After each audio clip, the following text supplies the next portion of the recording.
আসসালামু আলাইকুম বন্ধুরা, আজকে আমি বানাবো বিরিয়ানি। যেহেতু আমাদের বাড়িতে এসেছে আমার জিজু, তাই আমি এখানে বিরিয়ানির জন্য আলুটা সিদ্ধ করতে বসিয়ে দিলাম। ভাত রান্নার জন্য জলটা গরম করতে বসিয়ে দিলাম এবং জলটা গরম হয়ে গেলে আমি চালটা দিয়ে দিলাম।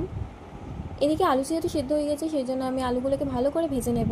বিরিয়ানি খেতে কার না ভালো লাগে। রান্নার মাঝে খিদে পায় বলে আমি এখানে একটা আম কেটে খেয়ে নিলাম। এবার আমি এখানে মাংসটা রান্না করে নেব।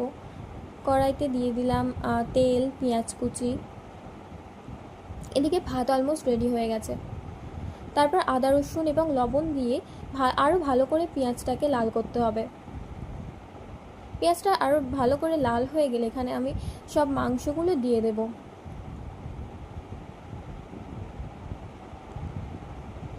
ভালো করেই মাংসগুলো কষিয়ে নিয়ে এতে সব মশলাগুলো আমি দিয়ে দেব।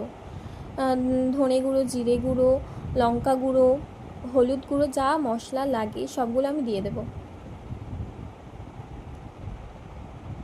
ভালো করে মশলাটাকে কষিয়ে এবার জল দিয়ে দিতে হবে।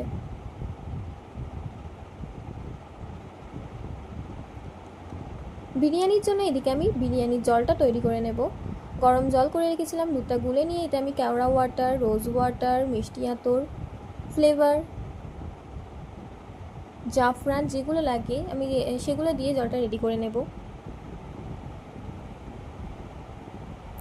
এদিকে চিকেন অলমোস্ট রেডি এবং চিকেনের হাঁড়িতে আমরা বিরিয়ানিটাকে সাজাবো, যেহেতু এটা চটজলদি বিরিয়ানি।